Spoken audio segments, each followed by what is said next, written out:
I used to dread battery bank reviews as they seemed like a dying concept. Even though they were a new concept, they were a non-innovative concept that really just got kind of boring. But now I find them pretty fun.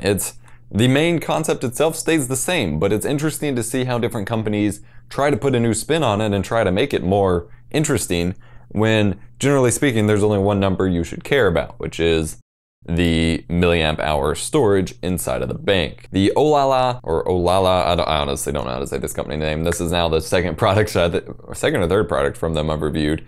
OLALA, OLALA 3000 milliamp hour battery bank has actually intrigued me in a way that I can't fully explain. So for physical features, it is a white Mac Apple looking battery bank with a silver grayish frame around the outside and then that Mac looking white plasticky glossiness on the two sides with the OLALA branding. Has a power button on the right hand side which then activates the LED indicators to indicate how much battery is left in there. Those LED dots are pretty accurate from what I've been able to tell. I've had issues before where there was a super basic LED based system to tell you how much battery is left in the bank and they were inaccurate. This one's proven to be fairly accurate and I generally know when the battery is about to die or run out of juice. On one side it has absolutely nothing.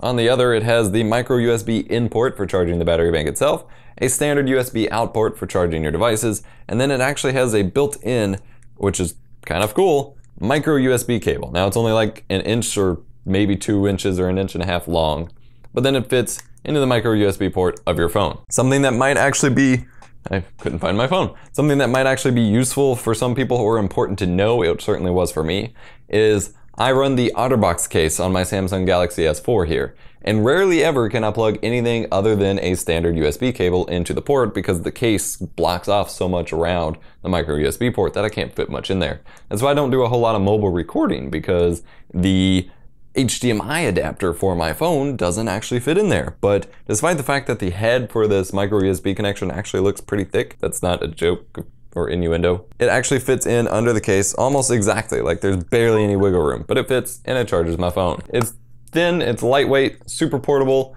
and it feels fairly sturdily built. There's not really any flex to it, there's no loose parts, the button itself is actually pretty clicky. Well, I mean, it's fairly responsive. It's not very mushy at all. It doesn't protrude from the side very much. So if you have thick or less sensing, don't know, like more numb, worn out fingers, if you do a lot of work with your hands, or if you're an old person, you may not fully know if you're hitting it other than listening, but it works fine for me. And overall, it works great. This is actually the fastest to charge my phone battery bank that I've actually used. The main one I've been running with for a while now has been my inter-circuit 10,000 milliamp hour battery bank, simply because I get so many charges out of it and it's great to not have to charge the battery bank every once in a while.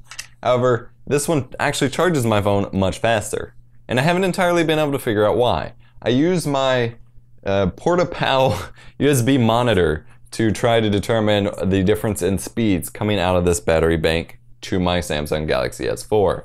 Now, they're both devices, the inter-circuit and the OLALA battery bank that I'm reviewing here, are rated to go up to 2.1 amps output and 5 volt connection. So I thought I'd hook this up and I figured maybe that one wasn't actually getting the full 2.1 amps and this one was. They're getting about the same. I have the numbers written down here. The OLALA battery bank is maintaining a solid 5.06 volts out to my phone and then would bounce around between 1 amp and 1.2 something amps as it's charging with a 5.9 watt connection. The inter-circuit battery bank would go down to 4.99 and seem to max out at about 5.2 volts, but still maintained a 1 to 1.2 or 1 to 1.1-ish maybe amp charge. So still about the same signal strength, a little bit less, but not that significant, and still not getting the 2 amps, even though I had it hooked up to the 2.1 amp port, and then about 5.44 watts. So slightly lower in specific numbers, but overall, it wouldn't seem to make sense to make that significant of a difference in charging my phone. So I don't have an entirely significant explanation for it, despite the fact that I thought I was prepared to do so, other than maybe I've been using my phone, or I've been charging my phone primarily with the built-in cable. So I don't know if there's something more significant from the built-in cable to the USB port itself but I don't have any other explanation. It charges my phone really, really fast. In less than about half an hour, I can probably get a full charge on my Galaxy S4, which is pretty nice. And it did very well with my LG G4 too. I just didn't track the numbers. I don't do a whole lot with my LG G4 anymore since the screen is totally shattered. Yay. My major complaint about it though is that it takes forever to charge the battery bank, and you run into this with every battery bank, and thankfully since it is smaller, it doesn't take as long to charge as the 10,000 one I've mentioned. But it does take a good couple hours to actually charge the battery bank itself. Even with the same charger I use for my phone and things like that, it takes quite a while to build this back up. And that, again, the trade-off I always mention in my battery bank reviews is that when you're buying a battery bank, the main number you need to look at is the milliamp hours of the storage of the battery. You have how much juice is in the bank. This one is a 3000 milliamp hour battery. So it's only going to give me about 2.5 charges on my phone specifically before it runs out. And so you have to make a trade-off of, do you want something bigger and bulkier, but that's going to take literally an entire day to charge, but you get a lot of charges out of it? Or do you get something that doesn't take quite as long to charge, but you only get a couple charges out of it, and then you have to make sure you're constantly plugging it back in. This has been pretty great simply because it recharges my phone so fast. I don't actually need to have it out very often. I don't use battery banks a whole lot on the go. I more like to use them for stuff that I don't feel like plugging in certain situations. So my phone, tablet, and PlayStation 4 controller, which I don't know where it went. It is right here. PS4 controller takes no time at all to drain the battery. It only has a 1000 milliamp hour battery, and it dies very, very quickly during long gaming sessions. So that's been one of the #1 uses of my battery banks, is to charge my PS4 controller. I like getting the quicker charge out of it, but I also like having something that I rarely ever need to charge itself because it has 10,000 milliamp hours to charge my phones with. So you have a trade-off, as usual. This one has nothing wrong with it that I've been able to detect.